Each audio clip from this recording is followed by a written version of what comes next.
It is June 2000 and this is Peter Liddle of the Second World War Experience Centre talking with Mrs. Norma Falk, F-A-L-K, of Brackenash, Common Lane, Sheffield, S17, with regard to Mrs. Falk's experience in the Second World War, which was as a VAD nurse and most particularly as a nurse attendant upon those indicted at a war crimes trial at the end of the war. But let's go back to the beginning. May I ask you first, please, when and where you were born, and just a little about your family background? I was actually born in Sheffield. In what year? In 1924. Your father? My father was actually born in Lithuania. And I meant by that what profession? My father had a tailoring business. Did Sheffield, he? Yes. And then your schooling? My schooling, I went to an ordinary school, and then I went on to commercial college. So, now you were at college, Norma, when war broke out. Do you remember the impact of the outbreak of war or not? Yes, yes I do actually, because I remember my father saying to me, "Don't worry, there'll be no war," and the day after war actually broke out. I think I was still at school and I was actually evacuated. Oh, I see. So I would have been at school then. Most of the town was evacuated to Ollerton. In Nottingham? Yes. And I stayed only a short time because my parents, with three of my sisters, and my parents were very worried, and we came home soon afterwards. Tell me about being an evacuee. How did you take to the collective life, but the absence of much-loved family? Well, we weren't there terribly long, actually, but I was very fortunate, and my sisters, we were billeted. They had the heads of the collieries and then the workers, and we were billeted with the heads of the collieries. So I was with a very, very nice home, and I insisted that my younger sister was billeted near me. And quite honestly, I didn't stay there very long, and then afterwards a maid of ours came and took my two younger sisters to Swallownest to be with her. And I came home because my parents were terribly worried about us going. But I do remember very clearly the Blitz in Sheffield. What do you remember about the Blitz? Very clearly. The Blitz, I must have been probably about 15, 16. I was at the YWCA in Sheffield at a drama class. And the sirens went. There must have been 200 girls there at all the different classes, and it was on Division Street, which is very near to town. Mm. None of us could go home. We were taken downstairs, and I remember they made us porridge, and we were all singing songs. After the all clear went, we came out, and the cinema, which was just a few yards away, was completely on fire. We were very, very lucky, because had those planes come really another few yards, they would have dropped an incendiary bomb on the YWCA. So there were mostly incendiary bombs at the time. Mm-hmm. The whole of the mall was burnt. Yes. And I remember we had to walk home. It was very frightening. There were stories that was precision bombing gone wrong, in that they'd hoped to get the line of the steelworks, and in fact they got the line of the Chinese laundries, and they came into the town. They missed the steelworks, which was at the other end of Sheffield, Attercliffe. It's true, and they bombed the whole of the moor. And the whole of the town was just on fire. And I do remember hearing about somebody called Marples or Maples, one of these public houses in town where I believe there were 200 or 300 people were actually killed there. I think it was on that particular night. Must have been an incendiary bomb. But your home was safe?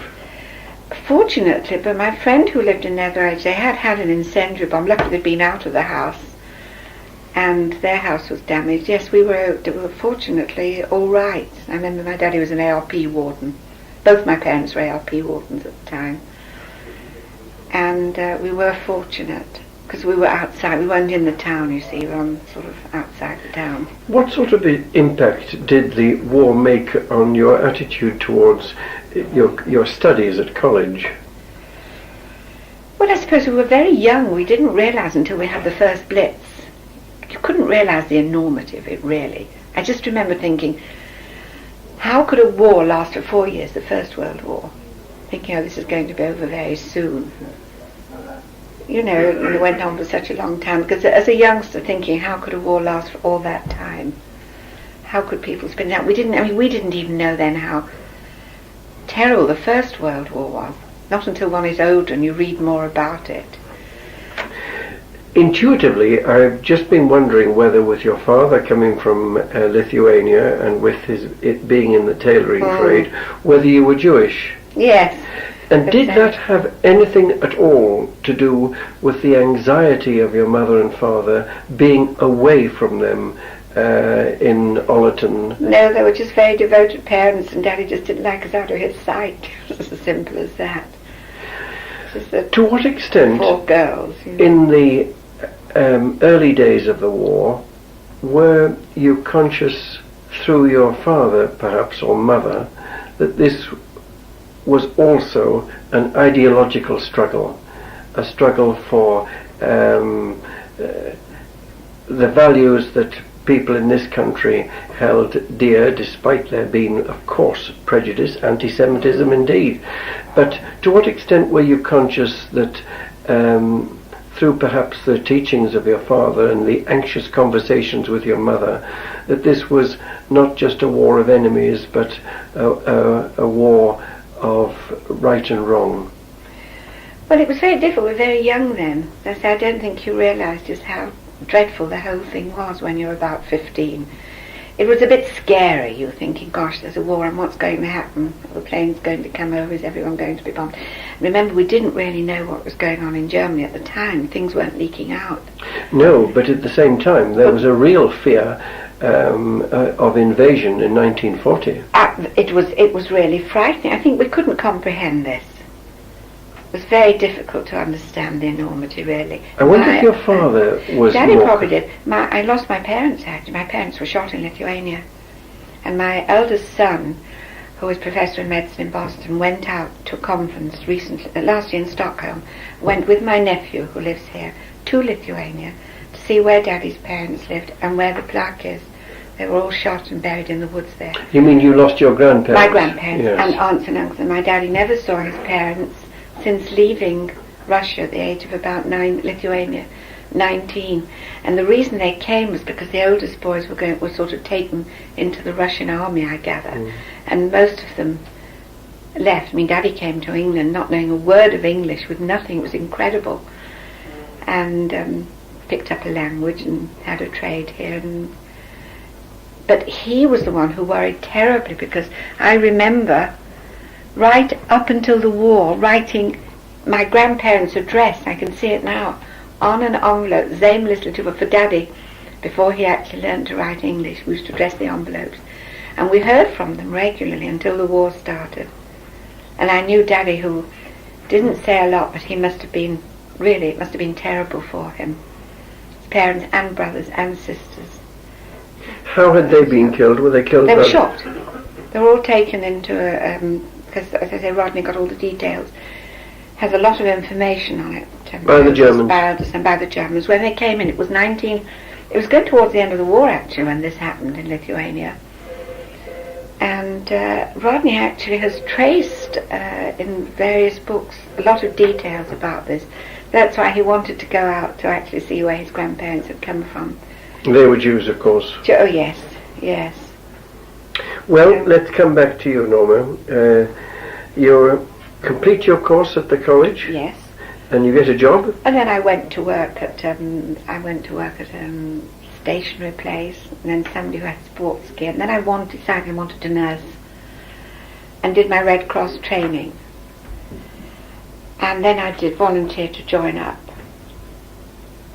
And my father was very worried. He didn't think it was, well, didn't like the idea of my going away and sort of nursing. However, I volunteered, I joined up, and there was a waiting list. But you'd have to do some sort of war work because of I probably would have done, but I worked for somebody who supplied sports equipment to schools, and he said I could get you a deferment. I said, I don't want a deferment, thank you, I want to join up. And although I wanted to be a VAD, there was still a waiting list to get into the VAD. So my commandant Miss Connell, said her father, Colonel Connell, who was a surgeon at a mining hospital, said, I'll take you over, matron will take you till your papers come through. So I did 8 months in a mining hospital in Denby Dale. Denby Dale? Denby near Doncaster. Oh, yes. Fullerton Hospital, Tickhill Street, Denby. And it was a wonderful experience because there were just 4 Red Cross girls, 2 nurses who'd been there for years, and matron. Wonderful training there. And then my call-up papers came through. And then I was sent to York Military Hospital, which was a receiving station, and I was put on night duty. I think I was there for a month. Then I was told that I was being transferred, and I thought, oh yes, I'll probably go somewhere very interesting, and it turned out to be Sheffield. And we were sent to a camp reception station, which was awful. It was just a large house where we gave gargles and treated very minor things. And then a notice came round one day saying that they wanted people to volunteer for theatre work or blood transfusion. So a friend and myself decided to volunteer for this. But the theatre course was full, and we were accepted for the blood transfusion one. And it was really meant for boys going to the front to relieve medical officers, fixing up transfusions and cross-matching. So we went off. This course was in Bristol, at Bristol College. It was a public school that was taken over. And I did an army blood transfusion course there. Now, Norma, I wonder if we can put some of this into sort of datal sequence so that we have some idea of your progress in relation to the developing events of the war. You had left your college in what year? Well, I probably would have been about 17. So that would have been 41? Probably would have been about 41 because I actually joined up in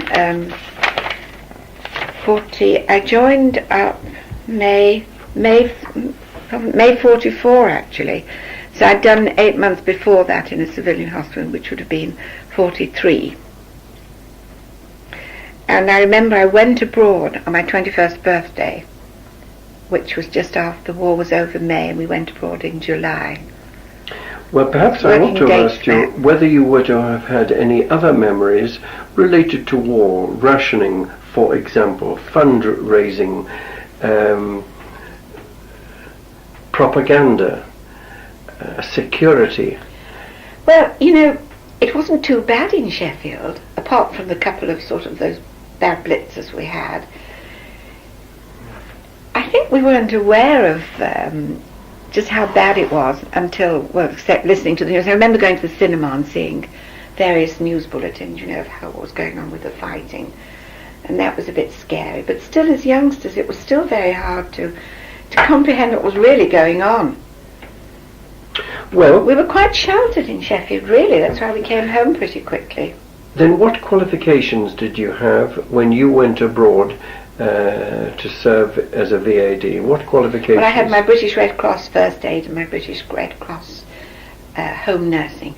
And we nursed, in a way we nursed as staff nurses because there were only VADs and QAs.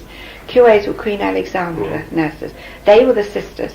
So we nursed as a staff nurse would have done in England, although we only had the Red Cross and First Aid. We went to lectures, you see, and they did our training, got our certificates.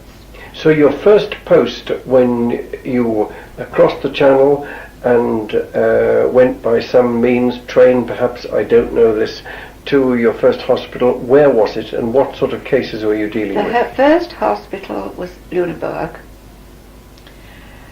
and it was a barracks, actually. And a lot of them were still war wounds, because remember, it was only 2 months, June, 2 months after the war. So there was still a lot of wounded about. And I nursed on the wards for a while. I nursed on heavy surgical. And mostly on surgical in Lüneburg. And then that is where I was asked by matron to go on duty. That's when the first war trial started. The peace pact was signed, if you remember, on Lüneburger Heide. And then they decided to hold the first trials there in the courthouse in Nuremberg. Now, what was the date of the first trials? How soon after the surrender on the Lüneburg? Well, we arrived there in July, and this would have been, I could have brought the dates actually. Probably, I think it was probably about September. September 45? I think it was about September. And yes, it was soon after. The trial that you were attendant upon took place where? In the courthouse. Of? In Lüneburg. In Lüneburg? In Lüneburg, yes. And this was a trial of not top-level war criminals, which was being undertaken in Nuremberg. No, that came later. These were those who were guilty of or being indicted for atrocities in the camps. Specifically Belsen. Specifically yes, Belsen. They were the Belsen trials, although some of them had come up. I think actually Kramer had come up from one of the other camps, but at the time he was commandant. Tell me those who were on trial as far as you can remember. Well, I remember there was Kramer, the commandant, Klein, the camp doctor, who was accused of terrible atrocities, Irma Grazer, who was this dreadful wardress, who I'm quite sure she's the one who was labelled the Beast of Belsen. And then there was a woman called Bormann, I think, Lottie Bormann. She used to walk around with these dogs, setting them on people. She was a dreadful woman. And it's hard, I can't remember any more of the names. Those stand out in my mind because they were so poorly. Your duties? My duties, actually, in the morning, when they came in the first of all, a lot of them had headaches. They were being fed on soups and, not very much. Tummy aches, headaches, spots or cuts, and I had to give them Dispirins or aspirins. And perhaps put a plaster on or something. Then I would go into the courtroom and sit with the military police. And then during the questioning of the female prisoners, I actually escorted them and sat with them at the side of the box during their questioning. I actually sat with Irma Grazer and the other women, and then I had to escort them back again. And I remember on one particular day, Kramer turning around, pointing to his head, and I had to... This is a continuation tape being made in June 2000 with Mrs. Norma Falk at her home, Bracken Ash, Common Lane, Sheffield S11, incorrectly stated as S17 on the earlier tape, concerning Mrs. Falk's experience as a VAD nurse towards the end of the Second World War, and most particularly attendant upon those indicted at the Lüneburg Heath trials of those concerned with war crimes at Belsen. Now, you were telling me at the end of the previous tape about your having physically to sit beside Irma Grazer when she was answering questions. What would be the purpose of your sitting beside her? I suppose in case you fainted or something, just there as a nurse, really. Yes. And it took quite a long time because, you see, Colonel Backhouse didn't speak German. Now, Backhouse was? Backhouse was the chief prosecutor. Then there was a Polish man. The accused were there. The desk was here, you'll see on the film, with the prosecutor and his two aides. And down the left-hand side, in front of the prisoners, were the British counsel. And the questions had to be put in English. Very few of the counsel spoke German. They then had to be, or Polish, a lot of them spoke Polish, the accused. Then translated back into English. So each question took quite a long time. And I must just say this, I thought it spoke very, very highly for British justice, because all their defence counsel were British. And they knew the people they were defending were were guilty, but they were given a fair trial. And I thought that spoke wonderfully well for British justice. It must have been very hard for the defence counsel. And they had two answers, the accused. Whatever questions they were asked, das ist nicht wahr, das habe ich nicht gesehen. That's not true, and I never saw it. And those were the only answer to whatever question. Did you do this? Did you do that? Did you beat this woman? Das ist nicht wahr. And that was all they said right through the trial. It was extraordinary. And Kramer sat there writing copious notes. Don't know what he thought he was going to do with them. And I remember Klein was a very thin drawn sort of man. He was accused of terrible experiments in the camps. And when I was just 21 at the time, it was very harrowing because I had no idea.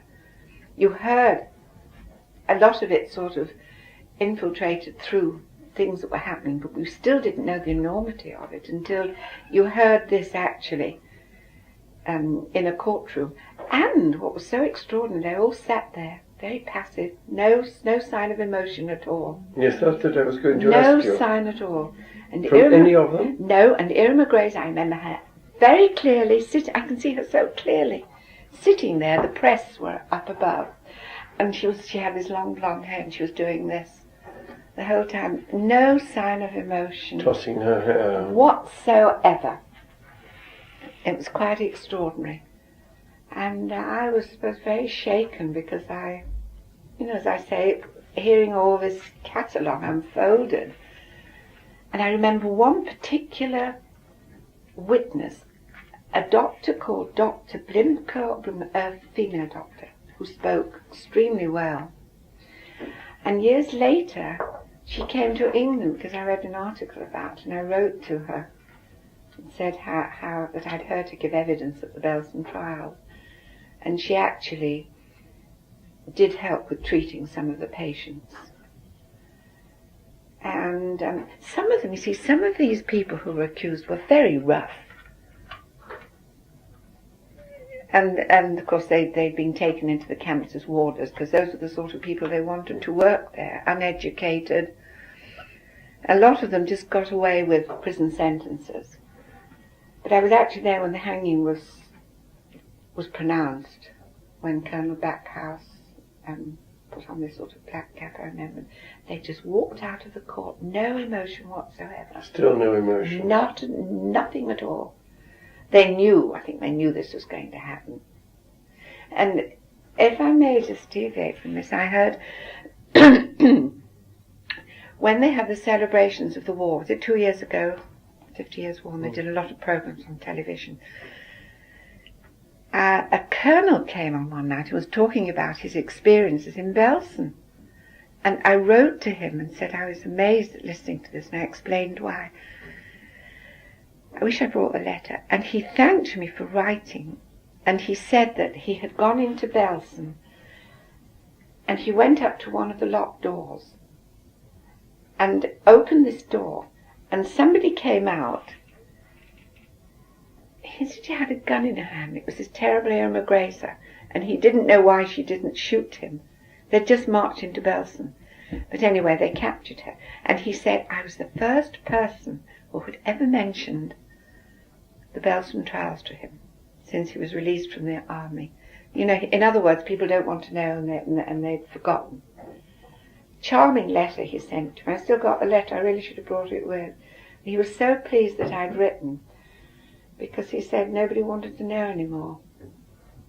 So a lot of people don't, unfortunately. It's psychologically, I believe that it's possible that those who are thrown in close proximity to people who can be deemed to be unfortunate begin to identify sympathetically with them. Did you see a human side to these people? Was there anything about them which drew a spark of sympathy? Not a single thing. They walked in with their heads sort of bowed. They walked out with their head bowed like that. No.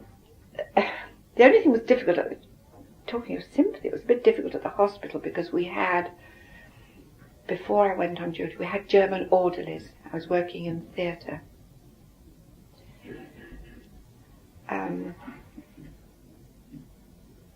No, I'm sorry, if I can just recap on this. I think this was in Hamburg. No, it was Lüneburg. The colonel. It was Lüneburg. The colonel would not allow us to give any food that was over in the mess to our German orderlies because he was so incensed at what he'd seen. And we did used to feel a bit sorry for these girls, and we sometimes used to take something across. There were quite young girls working as cleaners in the theatre. But we were doing it against strict orders not to. So it's this human aspect. In a way, you feel, gosh, they're a bit hungry. Before I went on the trials, I must admit.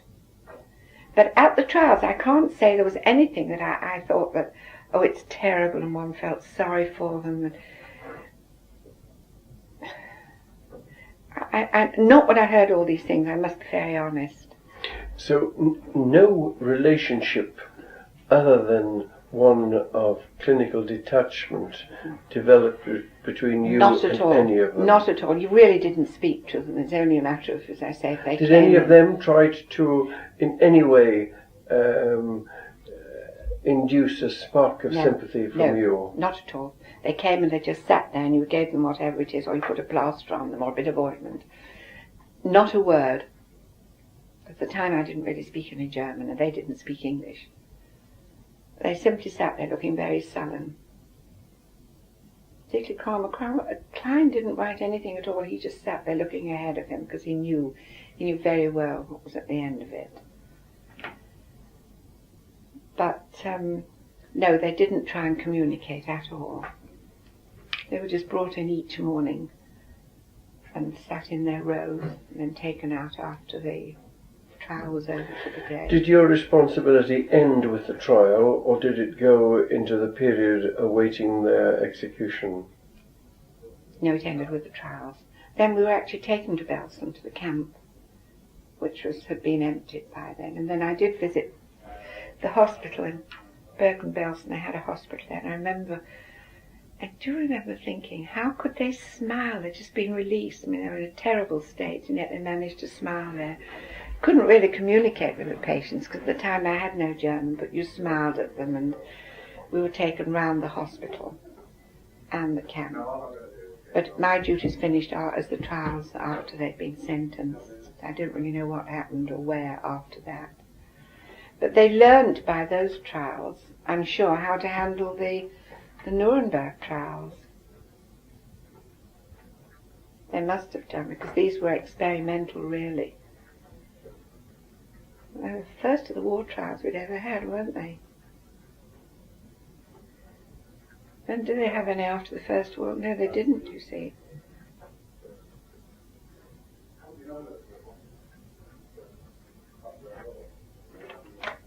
What about the judges? What about others in powers, functions, or simply observers at the trial? Do you remember anything of... The only observers I can remember were people, the press, up in the gallery. And I can just remember Colonel Back. I can just remember the three of them there, Colonel Backhouse, and then the officers down the side. But the only thing I had to do was just in the break, we would all have coffee before going back into the courtroom. None of the Germans during the trial attempted to commit suicide, and you were called in for... No, not at all. No, they didn't. They did the Nuremberg ones, I believe, but not here. Maybe they thought they were going to get off, who knows? I mean, quite a lot of them were only imprisoned for a short time. It's just I mean, when you heard of the things that Irma Grazer did, like bashing children against a wall, like setting dogs... She was 21 years old, she was my age. And I sat there, I just couldn't believe this. It sounded so far-fetched, the horrific atrocities that they had perpetrated. I was going to ask you how you yourself had reacted to them. Well, I was completely and utterly shocked. That's why one didn't want to have anything to do with them, really, apart from dish out whatever it was, this aspirin or... It was just horrific.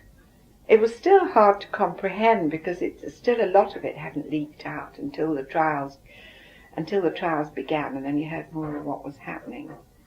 What defence was put up for them by their British counsel?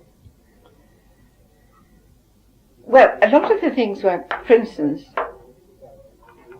one of the accused would stand up, or one of the witnesses would stand up and say that I saw a man beaten when he came out from stealing something. So the barrister acting for the accused would probably say, are you sure you saw this? Have you forgotten this? Are you sure it's not in your imagination? It was mostly like that, really. And in a way you felt terribly sorry for some of the witnesses, because they were almost being put through the third degree, making out they'd forgotten a lot of this, you know. And I'm quite sure they hadn't. So that was their main way, really, of defending them, trying to prove that the witnesses were perhaps not remembering everything correctly. As far as I remember, it's long to 50 years Was there ago. a Russian presence there? Sorry, was there A Russian presence there? Not that I remember. No, don't remember that at all. Just Colonel Backhouse, Leo Janowski, and the third one I think was a Polish officer. I seem to remember that was Colonel Backhouse and his two aides. And then all the others were just, as you'll see on the photograph, they were all from different regiments. British lawyers.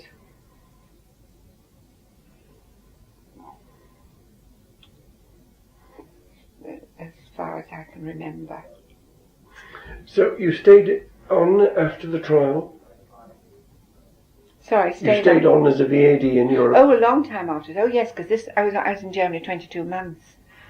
This was just after we arrived. We came in July. This was September. Then the hospital closed. It was very hard nursing because being a barrack, there was no hot water there. We slept in big empty barrack rooms, and it was quite tricky. And then we were transferred to Hamburg. So then we used what was a proper hospital there, and I was there for about 17 months, I think, in Hamburg, which was just completely, you probably have seen pictures, destroyed. From the hospital to the town, it was just complete rubble. Then you would see little lights peering through. And I remember one of the German orderlies saying to me, woman, England kaput, with a big smile on her face. And I was really very cross about it. Very quick to see England not kaput. You know, they'd been told that England was also bombed to pieces. And so I spent the rest of the time there after they closed the hospital down. In fact, when we first arrived in Nuremberg, we were not allowed to go out without an armed escort because they were still sniping in the woods. It was so soon after the war we had to be signed for if we went out for dinner to the officers' mess near and brought back again and signed in. What about relationships with the Germans, men or women? Well, we didn't really come across any in the hospital, apart from people working there, the orderlies. And although we did go, having said that, we used to get tickets to go into the opera. I suppose we would go straight and you didn't handed your ticket and didn't really speak to anyone. I can't remember having any relations with anyone or seeing anyone. The only thing is we went actually to Göttingen University. It was the Rhine Army College, and I did a drama course there. And I took up fencing. When I went back to Hamburg, I carried on with the fencing. The girl who taught us there was somebody who taught all these high-up Germans. Couldn't believe this. And the little man in Göttingen, he taught a lot of these top-notch army people how to fence. And I found this almost weird. But I did it because I wanted to learn how to fence, and I enjoyed the fencing. But apart from that, I didn't really come across any of the Germans. In the final analysis, Norma, as you look back on your Second World War experience, and most particularly this close proximity to the perpetrators of awful crimes, did your war service mark you in any way? Did it reshape or change your values, Oh, yes. attitudes? Oh, absolutely. I came home and to get very cross with people, actually. Making a fuss about silly little things. And I still do. And in fact, I actually mentioned this on the video, and I happened to say I get very cross with a friend of mine who at 4 o'clock stopped and said, I must have my cup of tea, I must have my cup of tea. And I showed her the video, and this was on it. She said, oh gosh, that's me you're getting at. But I did find when I came home, I had nothing in common with a lot of the people there who'd never moved from Sheffield, who'd never been, who'd never seen this. And I'm afraid I still do get quite upset when people go on about such small things that don't matter. You know, I had an argument with a friend, or I had this and that. I still find it's difficult. It did alter me, I'm quite sure. I suppose I grew up in a way. But that particularly, I just found I had no little patience with people who went on about stupid little things. I still feel the same. And I'm sure it must have happened to a lot of people who were in the war. But it's frightening, having seen this and having seen what happens. It's terrifying when you think of what's going on now. We never learn, do we? No. Well, Norma, it has been interesting listening to you. You are the very first, as I believe the Spielberg interviewer told you, the very first person that I've spoken to who had your function at this time after the war. And this makes your testimony all the more valuable. But you've spoken well, and I'm very grateful indeed for the help that you've given me in making this recording and in loaning us for copying the photographs which you brought from Sheffield. Thank you.